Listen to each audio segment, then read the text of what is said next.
The boss of Ford France, Maurice Dollfuss, wants to keep the plant for the Ford family.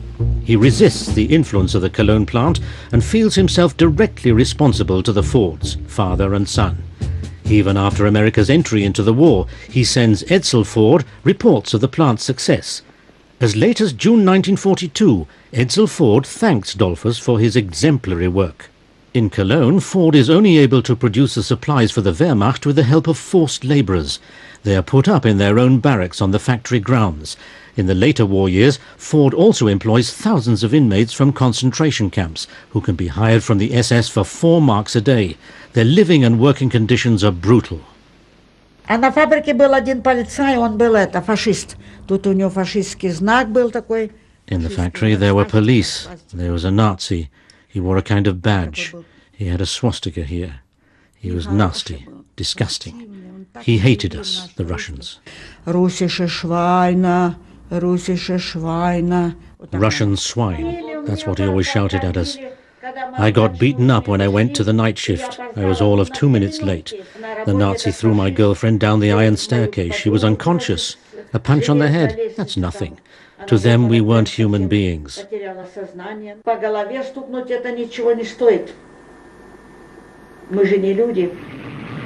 Now that the USA has entered the war, Ford is a fervent patriot. His factories now produce aircraft, trucks, tanks and ships for America's victory. By the end of the war, the Ford plant in Cologne has produced 78,000 Wehrmacht trucks and 14,000 chain-driven vehicles. Cologne has been bombed by the Allies since 1942 and is almost entirely destroyed.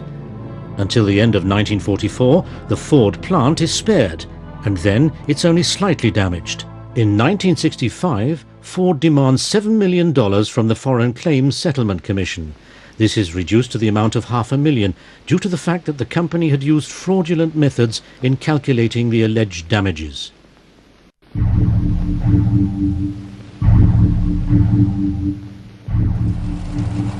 The precursor of the present-day computer was also produced by IBM in Germany by the company's own DHOMAG, Deutsche Hollerith Maschinen AG. Using punch cards, they were able to tabulate figures for statistics, various entries and calculations, and to print out the results very quickly. I ask you, are you determined to follow the Führer in fighting for victory through all adversity and to accept even the most onerous personal burdens? In the audience, one person applauded Goebbels with particular enthusiasm, Albert Speer. Appointed by Hitler as Minister of Armaments in 1942, he has to do all in his power to secure victory, which after the loss of the Battle of Britain and the first hard war winter in Russia seems ever more remote. Within a short time, he doubled and trebled the war production. For this, the Führer awarded him a medal. Speer organized the mechanized information system. He was no great believer in bureaucracy, but he appreciated all the more the importance of organization. This system was a far-flung control and surveillance apparatus which could only function with the help of the Hollerith machines. It gave Speer an exact monthly overview of the state of the economy and enabled him to take immediate action. It was his weapon of command.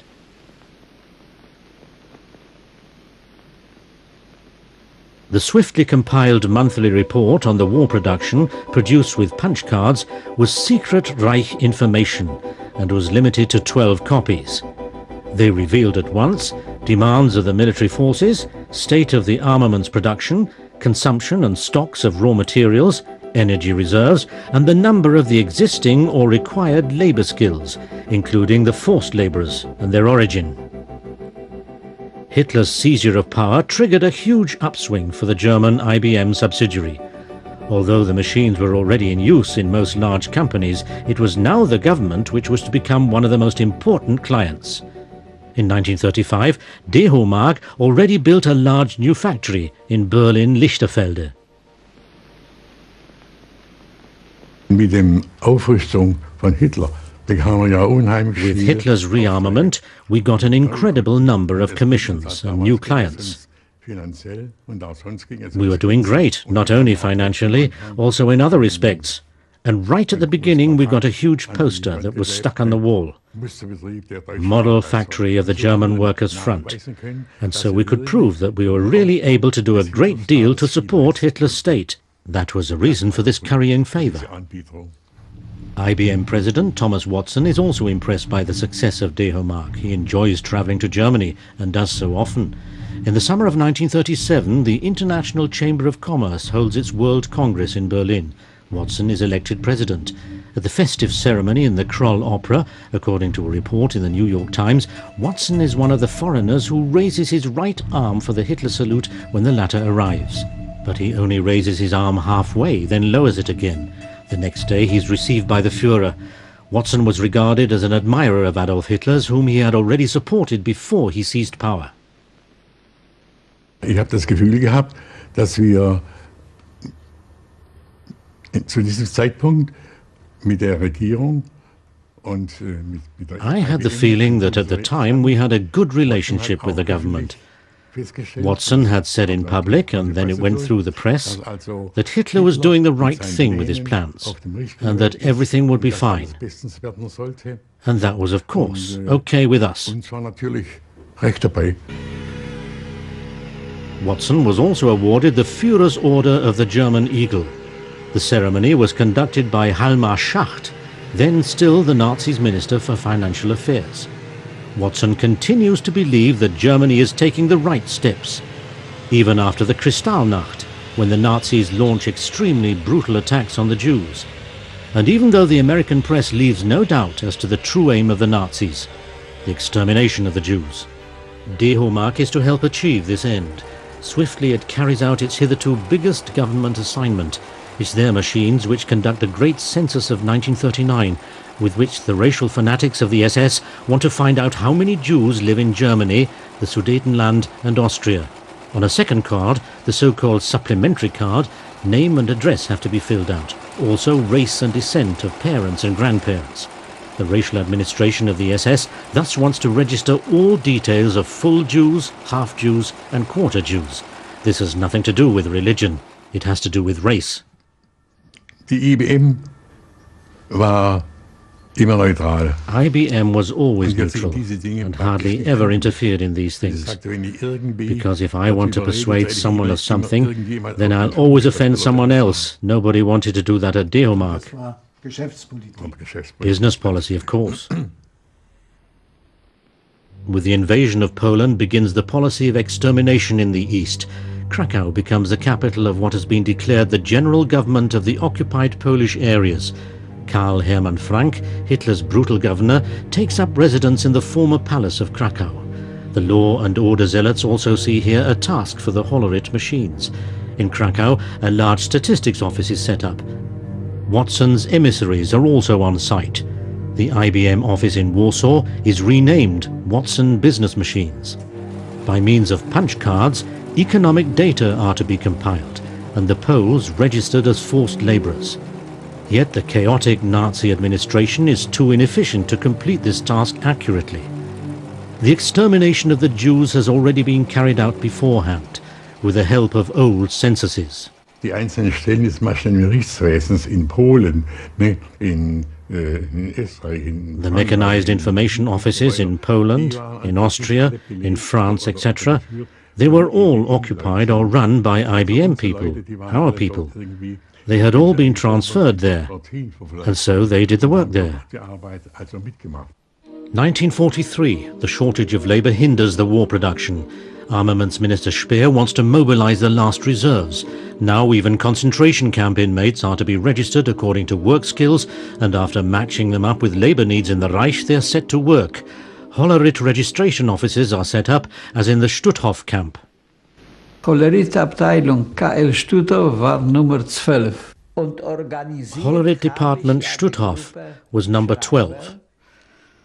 And I organized a group of clerks, about 14 to 16 men, who had to fill out all the cards of all the prisoners. Von ganzen Häftlinge, von allen, dass wir da geschrieben haben. The most important thing was that we noted the work skill. This was very important for the production. Zur Produktion. The information from the prisoners' cards was transferred to Hollerith cards in the Berlin SS headquarters. Each concentration camp had its own number code, which was also part of the inmates' number. It's estimated that over 1 million inmates were registered as forced labourers. Most of their cards were destroyed. About 140,000 are still preserved in the Federal Archive in Berlin-Hoppegarten.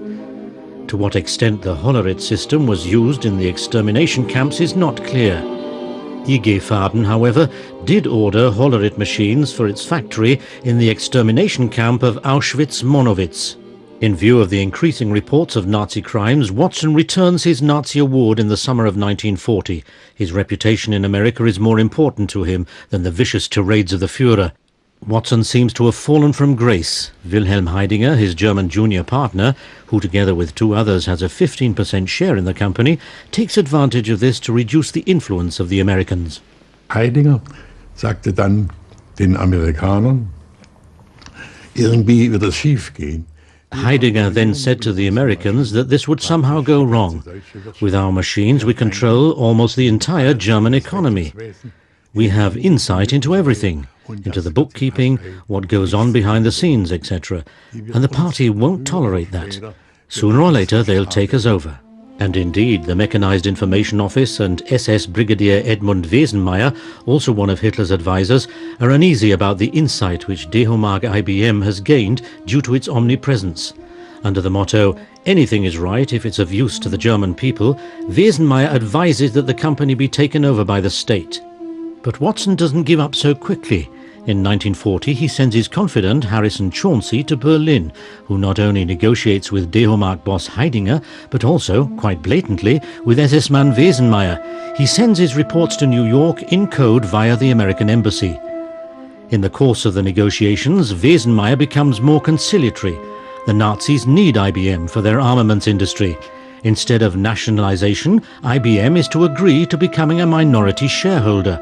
Acting in accordance with Watson, Chauncey also rejects this proposal, with the explanation that if the Germans win the war, then Europe is open to us, and if they lose the war, then we carry on as before. When America enters the war, the Nazis refrain from expropriating the company and appoint a Dehomag executive as trustee for IBM. Watson is jubilant. In this way, IBM remains the owner of the German Dehomag for the rest of the war. The American Ministry of Justice is increasingly suspicious of IBM's position in Germany. Harold Carter, a ministry official in charge of economic warfare, starts to compile an overview on the activities of IBM in Germany and Europe, the Carter Report of 1943.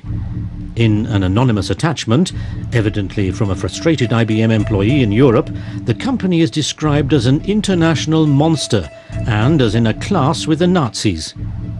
The report has no consequences.